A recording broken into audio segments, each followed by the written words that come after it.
Morning बच्चों। आज हम करेंगे 7वीं क्लास का बसंत का लेसन 11 रहीम के दोहे। तो रहीम जी ने अपने दोहों में नीति के बारे में बताया है। उन्होंने कहा है कि पहला जो है उसका उसी के बारे में श्लोक है जो कि सगे संबंधी रूपी मन संपत्ति अनेक प्रकार की रीतियों से अनेक प्रकार से बन जाते हैं। तो इसका सरलार्थ देखो पहले। कही रहीम संपत्ति सगे बनत बहुत बहुरीत विपत कसौटी जे कसे ते साँचे मीत। मीत मीन्स मित्र।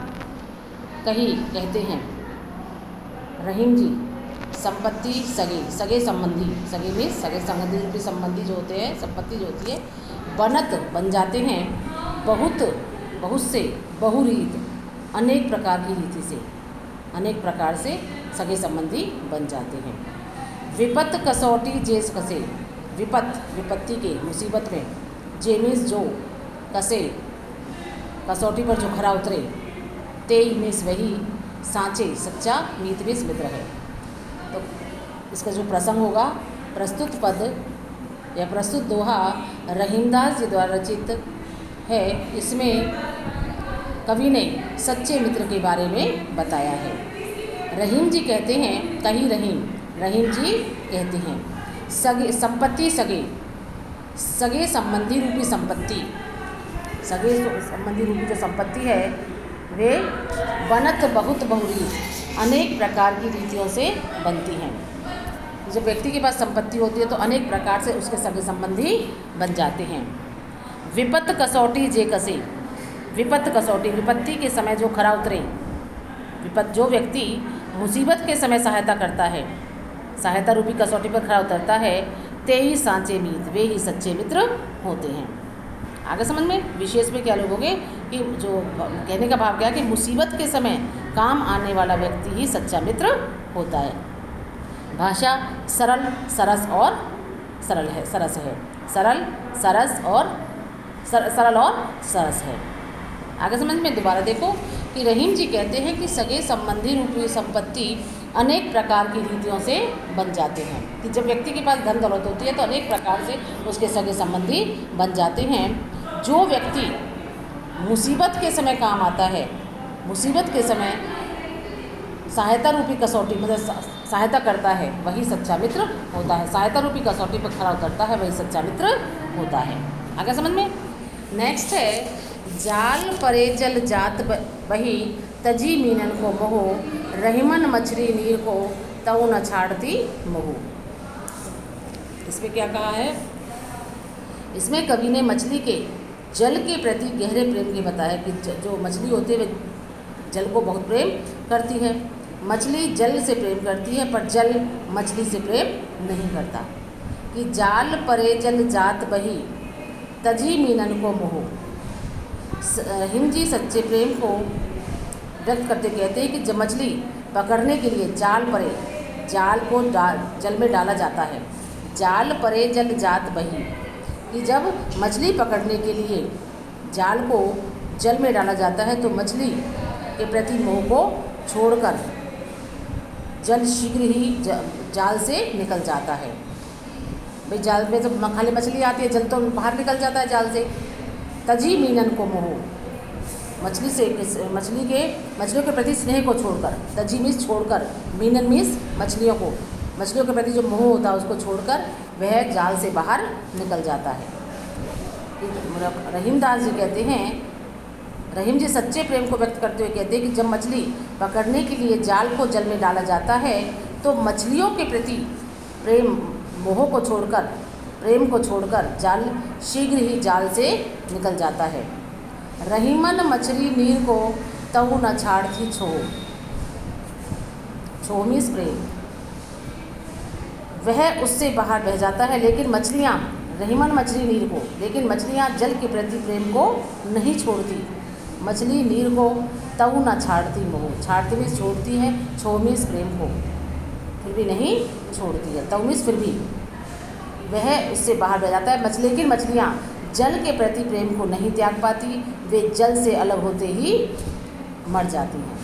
जब मछली बाहर फेंक दी जाती है तो वह मर जाती है। मछली जल से सच्चा प्रेम करती है। आगे समझ में। कहने का तात्पर्य क्या है कि जो जल है उसे मछली से प्रेम नहीं होता, मछली जल से प्रेम करती है। क्यों? क्योंकि जल ही जीवन है उसका, जल के बिना वे जीवित नहीं रह सकती।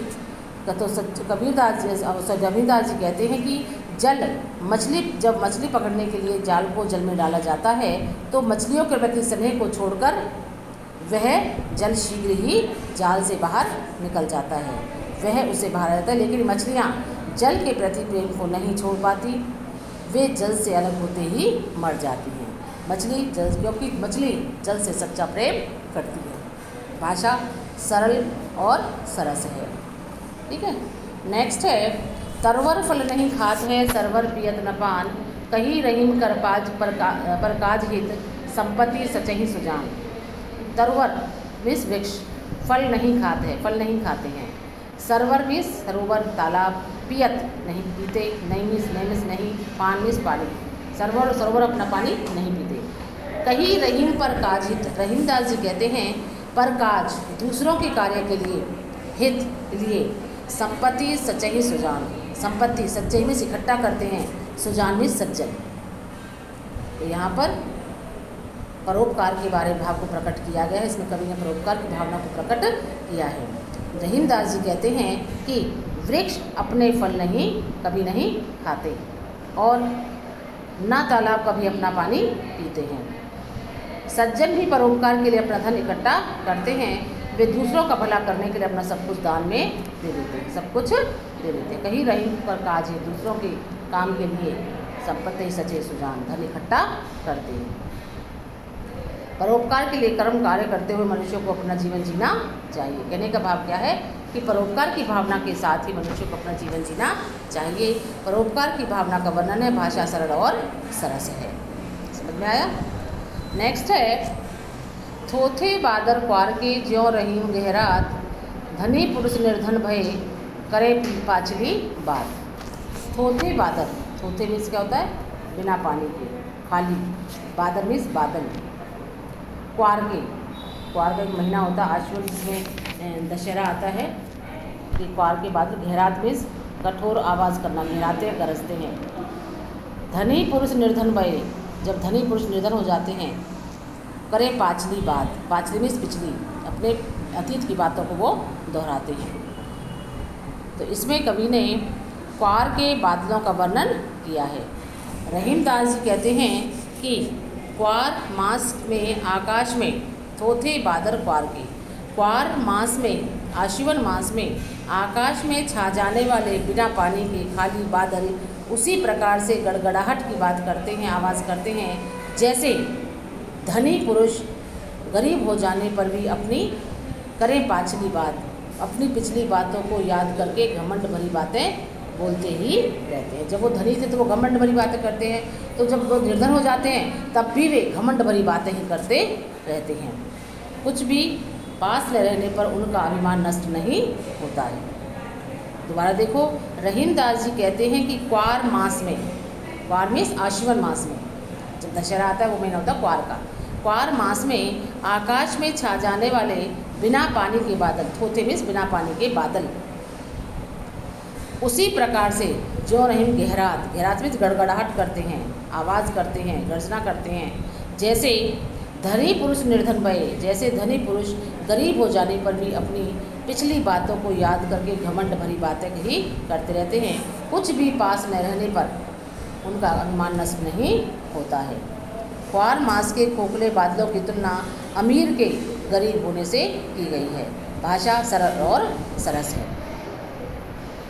अगला है, धरती की सी रीत है, शीत घाम और में, जैसी परे सो सही रहे, त्यों रहीम यह देह। धरती की सी रीत है, रीत मीन्स परंपरा है, रीति है। शीत मीन्स सर्दी, घाम मीन्स गर्मी, मेह मीन्स बारिश। जैसी परी सो सही रहे, सही मीन्स सहन करना, त्यों रहीम यह देह, देह मीन्स शरीर। रहीमदास जी, तो इसमें कवि ने धरती के साथ साथ मानव शरीर को की सहन शक्ति का वर्णन किया है। रहीमदास जी कहते हैं कि इस शरीर की धरती त्यों रहीम यह दे, कि इस शरीर की कष्टों को झेलने की रीति किसकी तरह है? धरती के समान है। जो कष्ट आते हैं, मुसीबत आते हैं, उसको वैसे ही झेल जाती है जैसे धरती अपने ऊपर गर्मी, सर्दी, बारिश को झेलती है। तो इस शरीर की कष्टों को झेलने की रीति अब धरती के समान है। धरती सर्दी, गर्मी और वर्षा की विपरीत स्थितियों को अपने ऊपर झेल लेती है। धरती किसी रीत है, धरती के समान है किसकी? इस शरीर को।